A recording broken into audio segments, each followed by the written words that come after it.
Antarctica को बहुत से लोग एक फॉरबिडन जोन कहते हैं, जहां कैमरास अलाउड नहीं है, जहां कोई ट्रैवल नहीं कर सकता और हर तरफ छुपा राज और कॉन्स्पिरेसी के ढेर। लेकिन क्या ये सब सच है? इस वीडियो में हम अंटार्कटिका के बारे में घूमते हुए अफवाहों और वैज्ञानिक तथ्यों के बारे में बात करेंगे, साइंस की नजर से जांच करेंगे और आपको सच बताएंगे।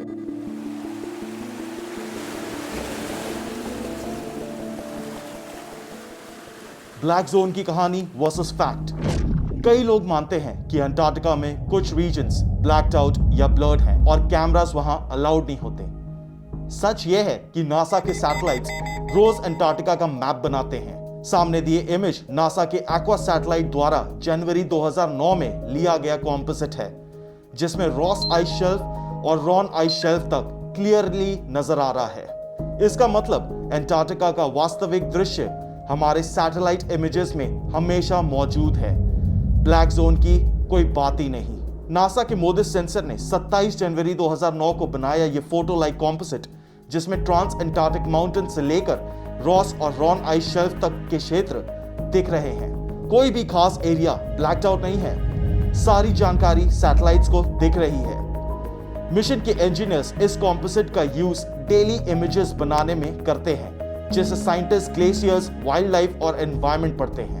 नो फ्लाई जोन जैसे रिस्ट्रिक्शंस सचमुच है या नहीं, इसके ऊपर बात करते हैं। कुछ कहानियों में सुना गया है कि अंटार्कटिका के ऊपर नो फ्लाई जोन है, जैसे किसी सीक्रेट बेस को कवर करने के लिए। लेकिन वास्तव में कोई ऐसा कानून नहीं है जो अंटार्कटिका में उड़ान रोकता हो।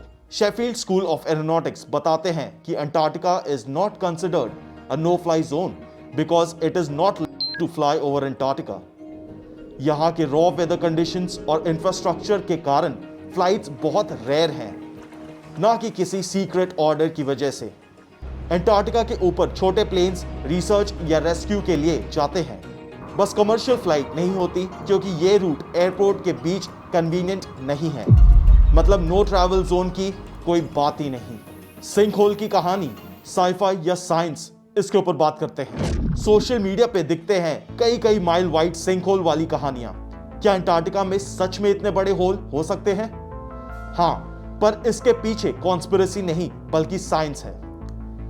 एक नासा स्टडी ने 2019 में एमरी आइस शेल्फ पर जो हुआ उसे रिकॉर्ड किया। वहां एक अंडर आइस लेक अचानक ड्रेन हो गया, जिससे 4 स्क्वायर माइल मतलब 10 किलोमीटर स्क्वायर का एक सिंक होल बन गया। नासा के आइस कैट 2 सैटेलाइट के डेटा ने दिखाया कि इस बर्फ के पहाड़ के 200 बिलियन गैलन पानी दक्षिण महासागर में गिर गया। यह सिंक होल जमीन में टोटल 4 स्क्वायर माइल था, न्यूयॉर्क का सेंट्रल पार्क से 3 गुना ज्यादा बड़ा।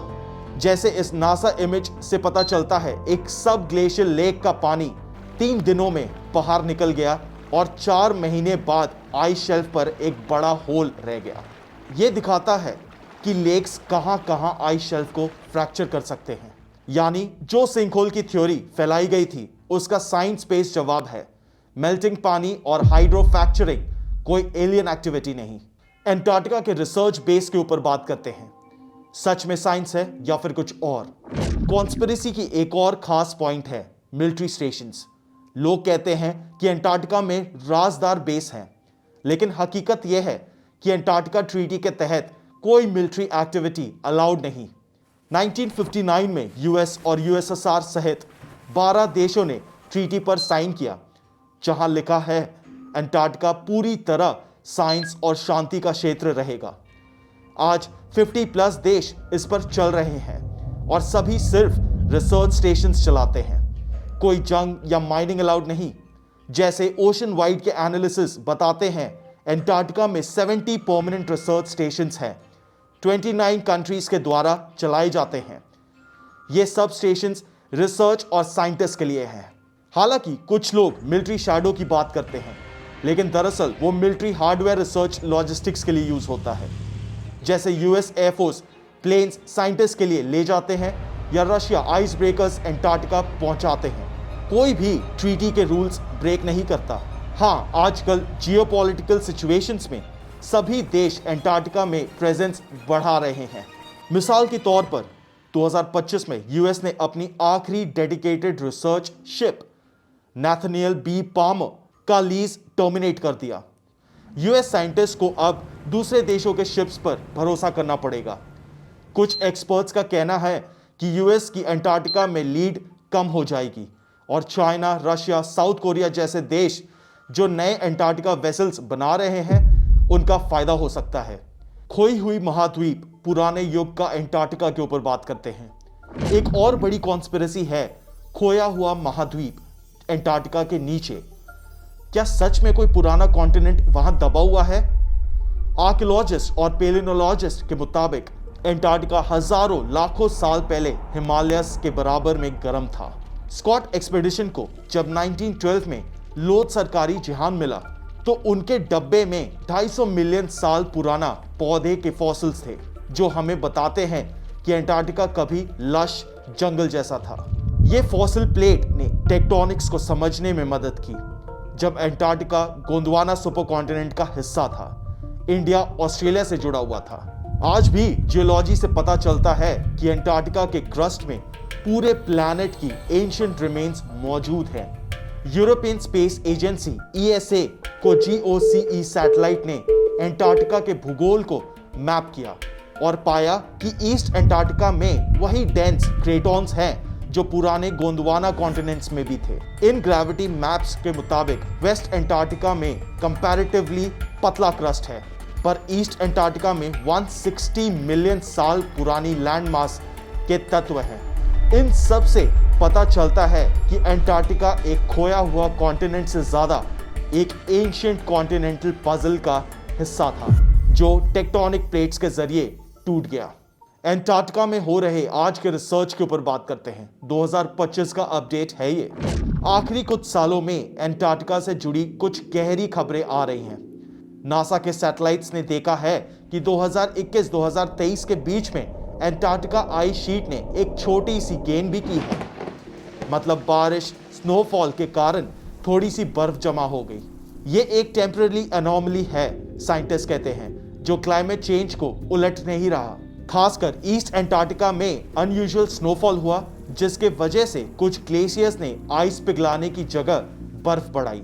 हालांकि शॉर्ट टर्म चेंजेस दिख रहे हैं, लेकिन लॉन्ग टर्म डेटा क्लियरली बताता है कि अंटार्कटिका ओवरऑल आइस लॉस की तरफ ही जा रहा है। सी आइस भी अब हिस्टोरिकली लो लेवल्स टच कर रहा है, जो क्लाइमेट चेंज का स्ट्रॉन्ग इंडिकेटर है। अंटार्कटिका के बारे में जो सबसे बड़ी गलतफहमी है वो है कोई ब्लैक जोन और कोई सीक्रेट बेस। लेकिन सबूत के मुताबिक अंटार्कटिका में सब कुछ पब्लिकली मॉनिटर्ड है। अंटार्कटिका ट्रीटी के तहत ये पूरा कॉन्टिनेंट सिर्फ साइंस और शांति के लिए रखा गया है, इसलिए मिलिट्री बेसिस या सीक्रेट लैब्स की कोई कंफर्म्ड एविडेंस नहीं मिलती।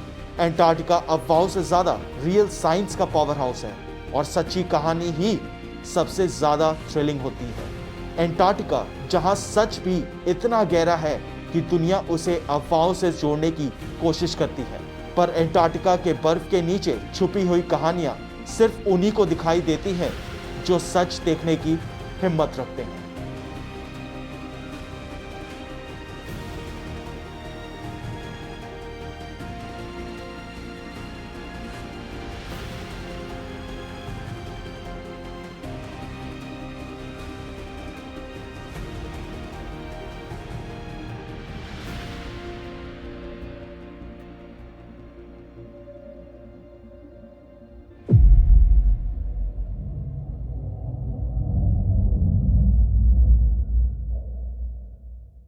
तो दोस्तों एंड में मैं आप सबसे एक रिक्वेस्ट करना चाहूंगा कि जितने भी लोग मेरी वीडियोस को देखते हैं, पसंद करते हैं, प्लीज सब्सक्राइब कीजिए ताकि मुझे और मोटिवेशन मिले। तो इसी के साथ वीडियो यहीं एंड करते हैं और हाँ, लाइक, शेयर, सब्सक्राइब करना मत भूलना। Until next video, stay strong, stay raw.